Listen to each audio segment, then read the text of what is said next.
All right, everybody. It's been a while. It has been a while. Welcome to an episode of Psycho's Platters. Always powdered coffee each and every time. So, what is Psycho going to do today on this partly cloudy day and towards the back end of October here, near Halloween time, right? Well, as we kind of already know, that you have two options for Halloween. Trick or treat. And so in the VC, this is going to be a trick. Yes, not a cheap trick, mind you. Not trickster, but a trick nevertheless. So I know you're asking yourself, and even if you didn't, what is Psycho doing for the season premiere of episode 3 of Jukebox from Hell? That's right. Promised it, I threatened it, and it is now the day of reckoning. So, before we get on to any of that, mind you, if you have seen the last 2 seasons, which is a total of 20 episodes, okay, we finished off last season with Blue Oyster Cult's Imaginos from 1988. Had some decent feedback on that. You guys amaze me sometimes, you really do. While I took this little break, I had my knee surgery. That went well. Still getting some medical tests done, if you will.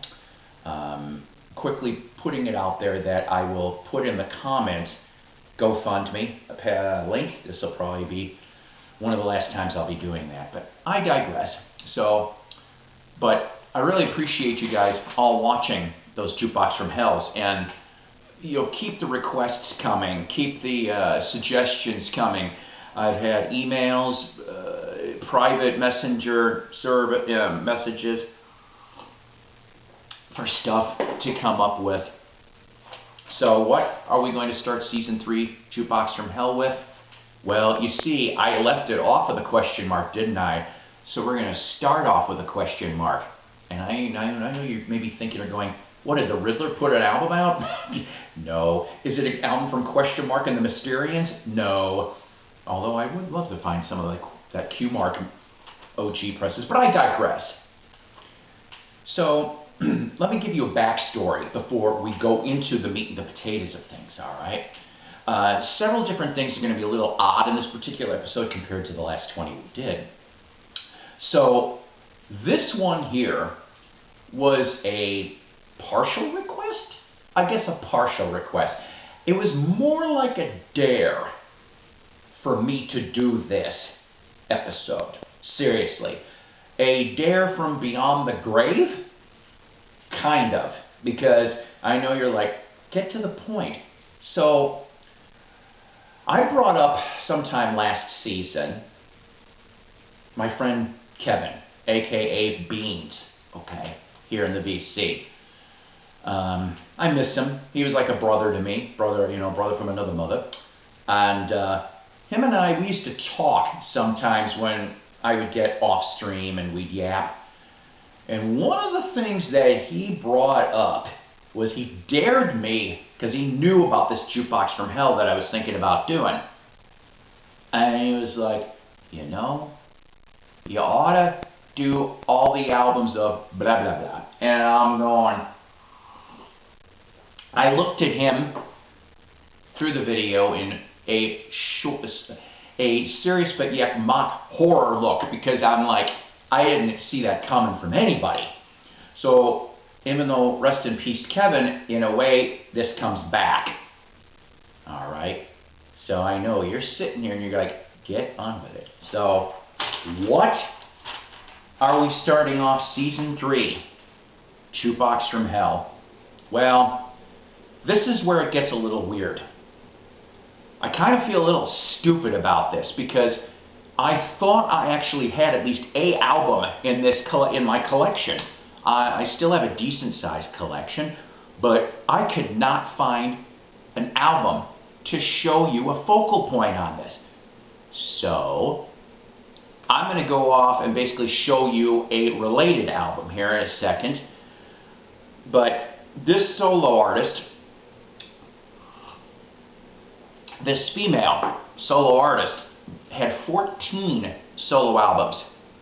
14. That's a lot, okay? Spanning from 1970 to 2009, if I remember correctly, for the last one. And, oh boy. So, Mighty Psycho couldn't do it. I could not get through all 14 of these.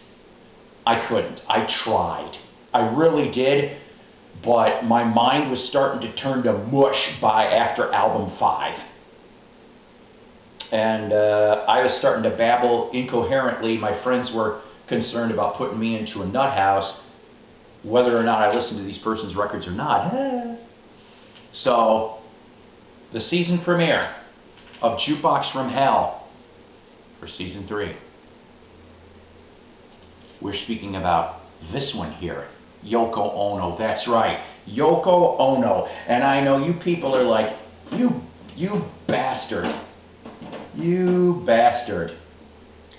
So, it was a dare from Kevin. He's like, why don't you go listen through her old catalog? I'm like, oh my God. Research.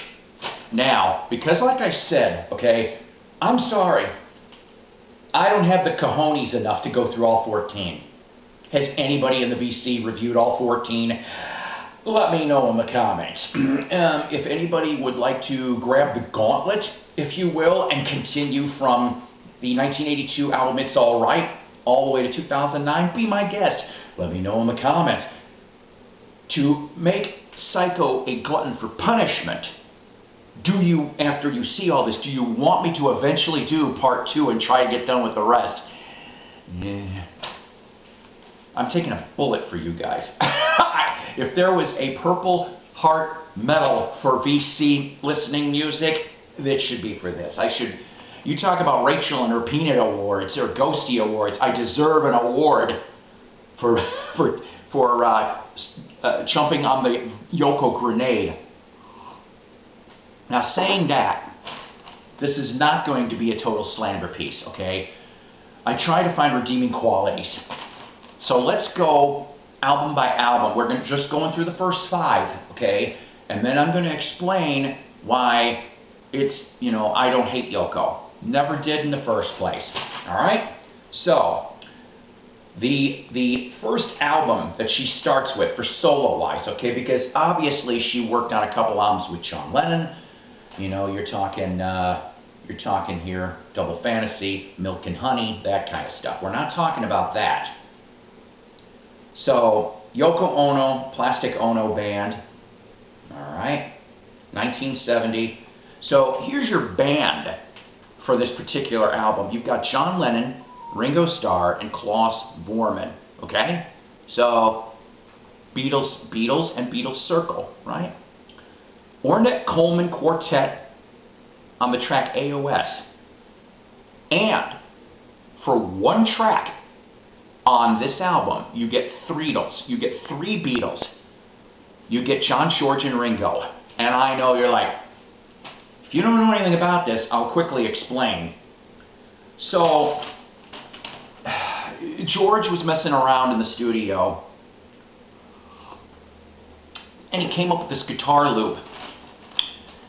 Well, I don't know who it was, I think it was John, that went off and heard said loop and came up with this little bright idea. So John and Ringo were in the studio together at the same time with Yoko. George's guitar loop was left on the tape machine. They use it, and that's how you get 3 Beatles on one Yoko Ono song. You're not going to get that again on any of her discography. So, and that, like I said, is on Greenfield Morning, aka I pushed a baby carriage. So basically, the 2 songs that I liked off of here was Greenfield Morning, just because it kind of is like early drone music, if you will, early trance maybe, if you want to call it that, for 1970. She was avant-garde. She did kind of she put a little bit more into the inroad on certain sounds that would come out later in the 70s or even 80s, and even today for that matter too. But that one and Paper Shoes. And here, get this though, on Paper Shoes, she doesn't start wailing till the 2-minute mark. We'll be talking about this in a second too, because about the whole wailing part. It went to 182 on the Billboard charts. So then we go to album 2, Fly, from 1971. Your band here is John again, Claus again, Bobby Keys. So you got John Claus, Bobby Keys on Oh Wind, all right? Eric Clapton and Ringo happen to be on Don't Worry Kyoko. So you've got John and Ringo and Eric and Claus. Jim Keltner and Jim Gordon on drums. Joe Jones on Automated Music Machines. He was another innovator back at that time. Now, in the U.S., it made it 199 on the Billboard charts. But when it came out on Record Store Day, because I guess they have a UK Record Store chart, it actually squeaked into the top 40. It made number 39. Go figure. Now here, Midsummer New York is what I put. It's sometimes hard for me to read my notes. A music lawyer should have got you for swiping a bit of Heartbreak Hotel. That's what I wrote, because there's a lot of similarity in that song. Mind Holes. It sounds like an Indian raga can deal with this. The oi oi oi's still there, but at times downplayed some. Mrs. Lennon, no screaming here, and it's actually okay. Toilet Piece reminds us what to do with Yoko's music.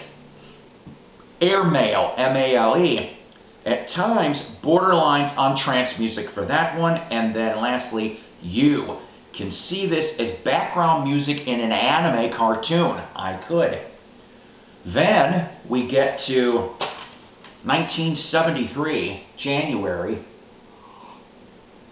for album number 3, Approximate Infinite Universe. The first 4 albums, by the way, released on Apple, and then it goes to Geffen. On this one, John Lennon and Elephant's Memory is who's your backing band's going to be. Mick Jagger, of course, from the Stones. He's on guitar on Is Winter Here to Stay? Yeah. Made it to 193 on the Billboard charts. The title track I dig, What a Bastard the World Is. Kite song. Only one song does she screech, and it's winter. The rest, she sings normal, all right? So you're starting to get to, somebody must have told her, hey, knock it off with the oi, oi, oi, oi.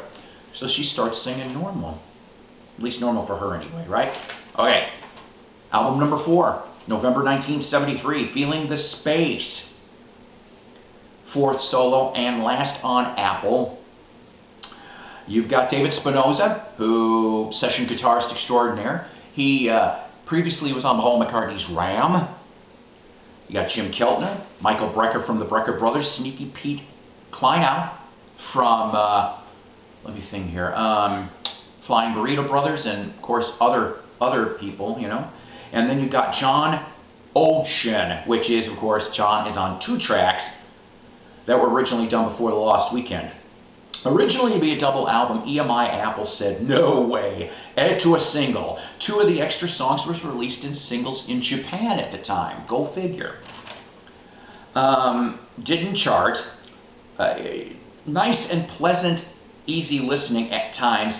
Slightly funky at times too. Of course, the lyrics and the subject matter are different.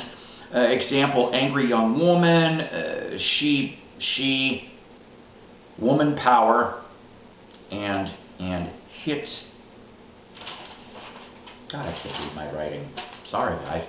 And then the last one we're going to talk about, going to June 1981, Season of Glass, which was a controversial yet, I think, I'm sorry, tasteless cover. Okay, I get it. I get the point. Okay, did it need to be put on an album cover for us to be reminded? No, we are talking about not the glass of water, but the pair of glasses that John Lennon wore when he got shot and killed, which were blood-stained. Never liked that. That album always jarred me as far as for looking at it. Walking on Thin Ice is not on the record, but in the UK, it's a bonus 7-inch record. In '97, it ended up being a bonus track on the CD reissue. That was her highest charting album. It made it to 49 on the Billboard 200, 47 in the UK.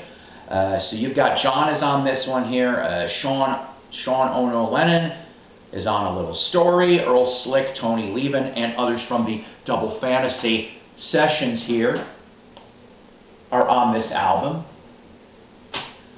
No, no, no starts out with 4 gunshots and her yelling, "No!" End guitar makes ambulance sounds. And Dogtown is definitely different. So, look guys, at least for these first 5, I can tell you this. Number 1, basically going to be for solo Beatle completists, alright? Because like I said, John's on this stuff, Ringo's on a handful of it too. You got 4 LPs, like I said, with Apple, 1 with Geffen. Then, of course, she would go to Polydor and then a bunch of other labels too. And then, you know, as far as for... she was only, in my opinion, I only blame her about 10% for the breakup of the Beatles. There were so many multiple factors there, and I was one of those ones when I was a teenager that blamed Yoko for a majority of it. Well, I flipped that to minority because, you know, especially after the Get Back documentary and all that. But you also kind of have to thank Yoko for a couple other things too. For going off to give those 3 John Lennon demos to Paul so that the remaining Beatles could go work on them. Free as a Bird, Real Love, and the very soon to be released Now and Then. Okay? So, I don't know. That's my take on all of it. So, you may be asking yourself, and maybe you're not, what is going to be season 3, episode 2 of Jukebox from Hell, which with your scorecards, that'll be episode 22. We're going to go to February 1971. Now, this band was around since 1965. In essence, it was a family band. But by 1970, they got dropped from their major label. They did get picked up on London Records for an album and a couple singles afterwards. We are talking about, ladies and gentlemen, Cowsills, On My Side. That's right. That's going to be the next Jukebox from Hell. If you have any suggestions for future episodes, drop them in the comments. Did you ever buy any Yoko music? Or were you like me and you just kind of stuck with Double Fantasy and Milk and Honey? You know, just having to zip past the Yoko parts so you could hear John, right? I don't know. I mean, and if you do happen to like Yoko, I don't know, let me know what your favorite tune is anyway. I used to be a Yoko hater. Now I just kind of reduced myself down to a Yoko tolerator, okay, if that makes any sense. Till next time, ladies and gentlemen, always powered by coffee, each and every time. Next week's Halloween. Have a happy Halloween to you all, and we will see each other again very soon. Take care. God bless. Rock on.